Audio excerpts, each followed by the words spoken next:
adalah mencari kayu bakar di hutan.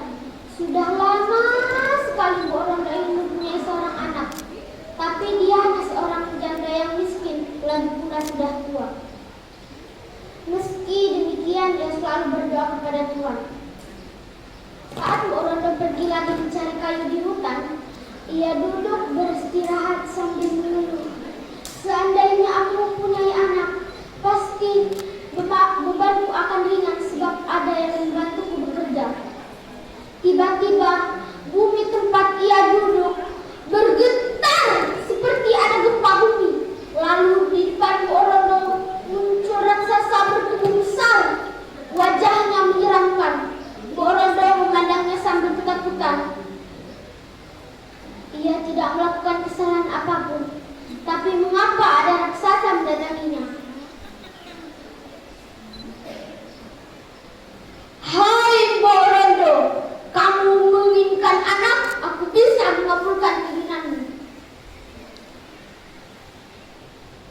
Rupanya raksasa itu mendengar percakapan Bu Rondo dan tertarik membantunya. Benarkah kamu bisa memberiku seorang anak? Tanya Bu Rondo. Rasa takutnya mulai menghilang. Kini ia memiliki harapan untuk memiliki seorang anak. Aku bisa memberimu seorang anak, tapi ada syaratnya. Jika anakmu sudah berumur 16 tahun, kamu harus menyerahkannya kepadaku. Dia akan menjadikan santapanku. Karena saking inginnya Bu Rondo memiliki anak, ia tidak berpikir panjang lagi. Yang penting ia bisa memiliki anak. Baiklah, aku tidak keberatan. Raksasa itu memberikan Bu Rondo biji mentimun. Tanamlah biji mentimun ini, kelak nanti kau akan bisa punya anak. Bu Rondo mengambil biji itu dengan rasa heran, tapi ia tidak berputus asa. Ia lakukan saja apa yang dikatakan raksasa. Sesampainya di rumah, Bu Rondo menanam biji itu di halaman belakang. 2 minggu kemudian, biji itu tumbuh dengan subur dan sudah berbuah. Di antara buah yang tumbuh, ada satu buah yang sangat besar. Warnanya kekuningan. Kalau tertimpa sinar matahari, buah itu berkilau seperti emas. Bu Rondo memetik buah itu, lalu mengambil pisau. Ia membelahnya dengan hati-hati. Astaga, ternyata ada seorang bayi perempuan yang sangat cantik di dalam buah timun itu. Bu Rondo sangat gembira karena Tuhan telah mengabulkan permohonannya untuk memiliki anak. Bu Rondo menamakan bayi mungil itu dengan nama Timun Mas. Tahun demi tahun berlalu, Timun Mas tumbuh menjadi gadis yang cantik dan pintar.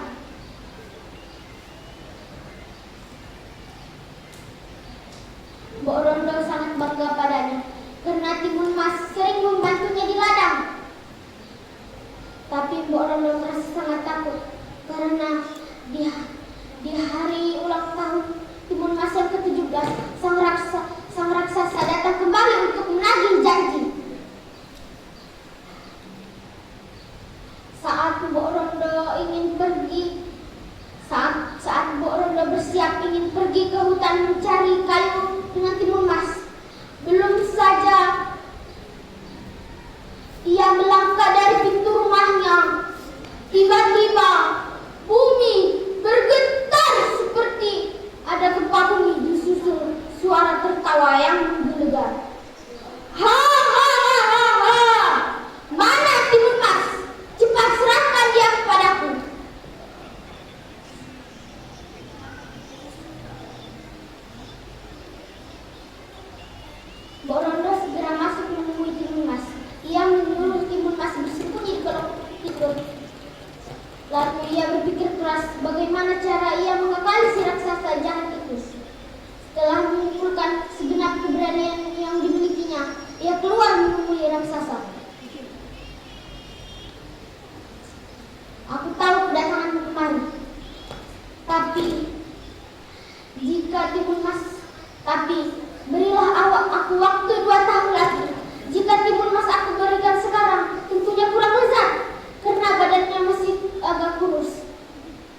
Setelah memastikan raksasa itu sudah pergi jauh dari rumahnya, ia masuk menghampiri anaknya yang masih bersembunyi di kolong tempat tidur.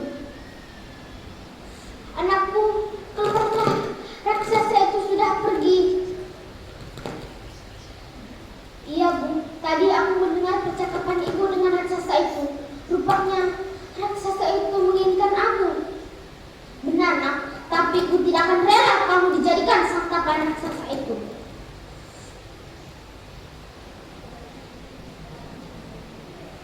2 tahun kemudian, Timun Mas bertambah dewasa. Wajahnya semakin cantik, kulitnya kuning langsat. Saat ia menjahitkan, lalu pada suatu malam saat Mbok Rondo tidur, ia mendengar suara gaib dalam mimpinya. "Hai Mbok Rondo, jika kau ingin anakmu selamat, mintalah bantuan kepada seorang petapa di Bukit Gandul."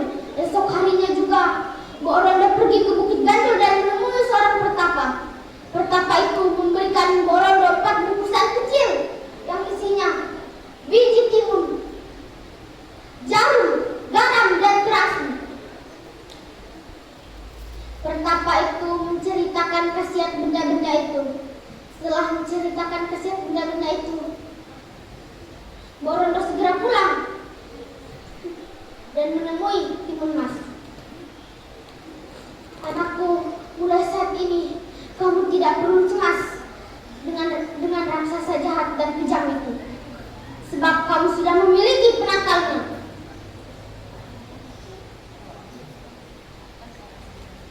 Lalu saat Mbok Rondo menjahitkan baju untuk Timun Mas, tiba-tiba bumi berguncang seperti ada gempa bumi.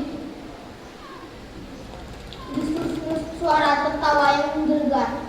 "Ha ha ha ha ha! Mana Timun Mas? Cepat serahkan dia padaku.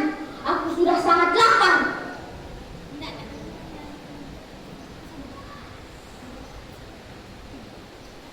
"Aku tahu kedatanganmu kemari. Baiklah, akan bawa Timun Mas padamu." Mbok Rondo cepat-cepat menuju Timun Mas. "Anakku, bawalah bekal ini. Pergilah lewat pintu belakang sebelum raksasa itu menangkapmu," kata Mbok Rondo dengan suara cepat. Lalu Timun Mas pergi lewat pintu belakang.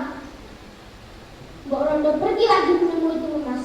"Maafkan aku, raksasa. Timun Mas sudah pergi." "Apa kamu bilang?"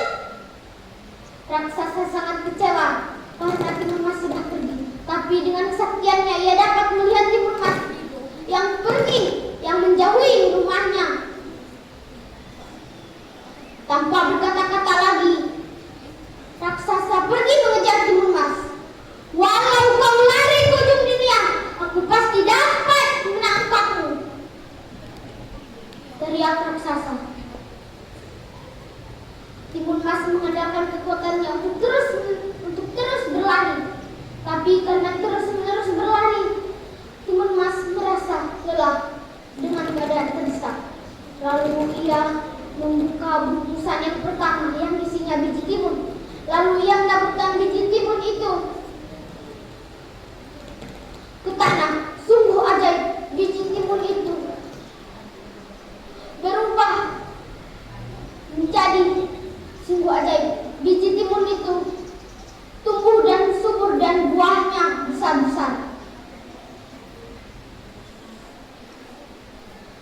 Melihat buah timun itu terhampar di hadapannya, raksasa tergoda untuk memakannya.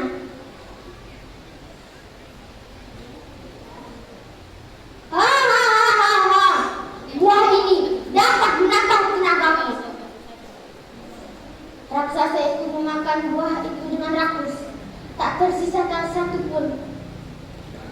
Buah itu dimakan oleh raksasa.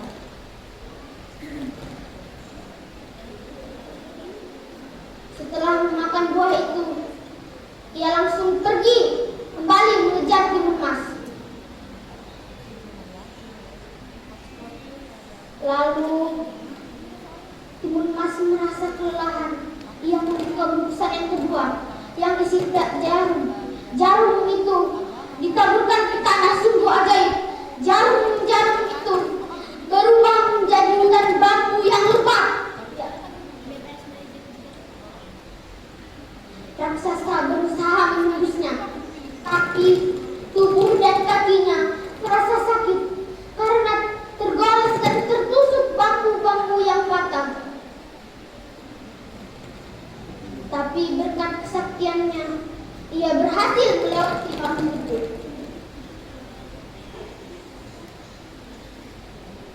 Lalu Timun Mas membuka bungkusan yang ketiga, yaitu garam. Garam itu ditaburkan ke arah si raksasa. Sungguh ajaib, butiran garam itu berubah menjadi lautan yang luas. Raksasa sangat terkejut karena tiba-tiba tubuhnya tercebur ke dalam lautan itu. Tapi berkat kesaktian dan kekuatannya, ia berhasil berenang ke tepi dan melanjutkan mengejar Timun Mas yang semakin jauh darinya. Merasa dipermainkan, kemarahan raksasa itu semakin memuncak. "Hei bocah, kalau tertangkap akan kutelan kau hidup-hidup." Timun Mas merasa khawatir karena raksasa itu berhasil melewati lautan yang luas itu.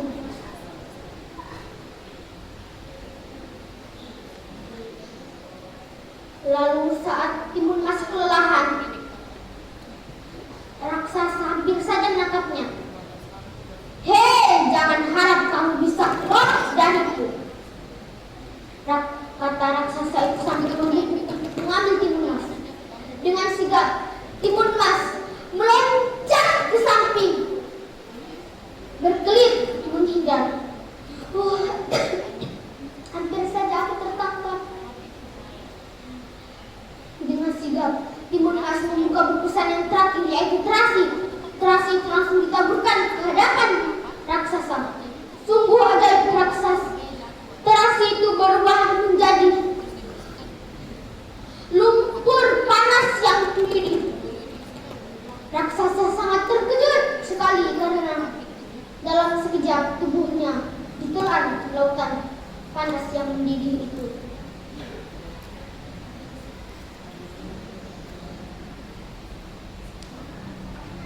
Dengan segala upaya, raksasa beronta-ronta, tapi usahanya sia-sia. "Timun Mas, tolonglah aku. Aku berjanji tidak akan memakanmu." Raksasa meminta belas kasihan, tapi dalam sekejap tubuhnya tertelan lumpur panas yang mendidih.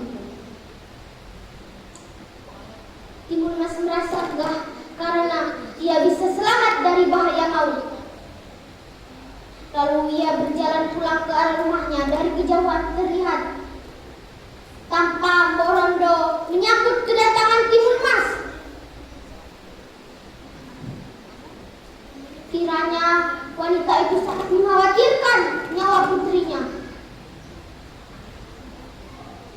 "Syukurlah anakku, ternyata Tuhan masih melindungimu."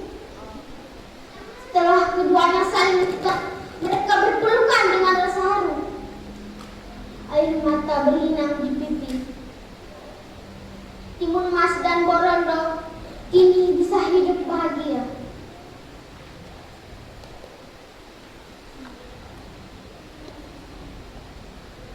Wassalamualaikum warahmatullahi wabarakatuh.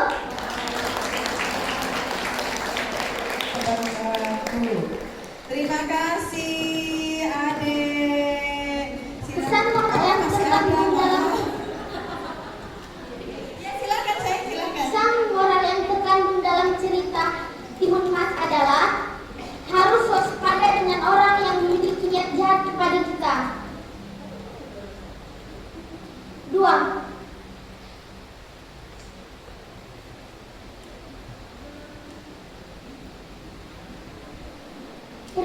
Percayalah, jika setiap masalah itu pasti ada jalan keluarnya.